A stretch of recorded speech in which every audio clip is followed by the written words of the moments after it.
C'est une joie indescriptible pour les Sénégalais au bout du suspense. Remake de la dernière finale de la CAN, l'affiche Sénégal-Égypte a poussé le mimétisme jusqu'à une nouvelle séance de tir au but. Et comme en février, l'exercice a tourné à l'avantage de Sadio Mané et des siens. 3 tirs réussis contre 1. 1-0 pour le Sénégal à l'issue du temps réglementaire et des prolongations. L'Égypte avait réussi le même score à l'aller au Caire. C'est des garçons qui sont expérimentés. On a un ballon d'or avec nous. On a des garçons qui ont joué, qui ont gagné la Champions League. Donc je ne m'inquiétais pas sur la gestion des émotions. Je savais qu'on serait à la hauteur de cette rencontre-là. Et ça, c'est important. C'est la chance d'avoir vraiment des joueurs qui ont du vécu et qui ont de l'expérience.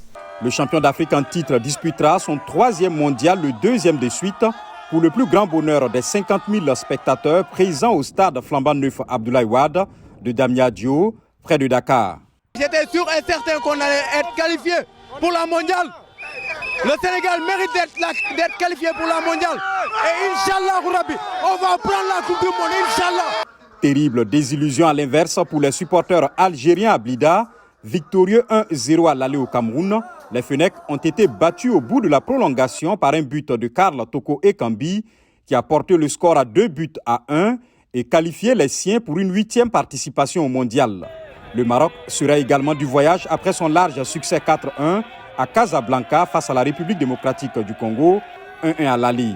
Dans les rues de Rabat, les fans des Lions de l'Atlas étaient intenables.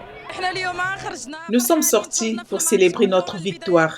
Vraiment, nous sommes très fiers des Lions de l'Atlas. Nous leur souhaitons tout le succès au Qatar. Nous sommes derrière eux. Nous souhaitons qu'ils fassent un bon mondial.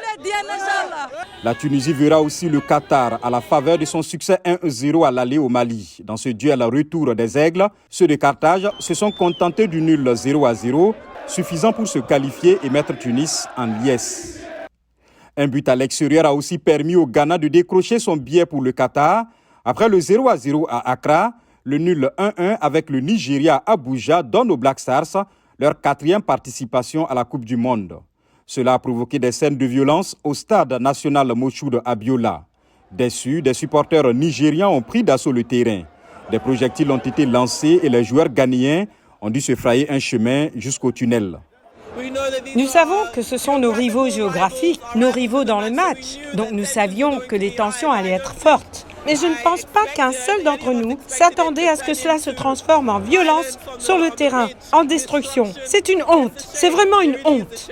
Les Black Stars retrouvent la Coupe du Monde après 8 ans et comme pour le Sénégal, le Cameroun, la Tunisie et le Maroc, la mission de ces représentants de l'Afrique au Qatar serait de faire mieux que les quarts de finale, un cap jamais franchi par une nation africaine dans l'histoire de la Coupe du Monde.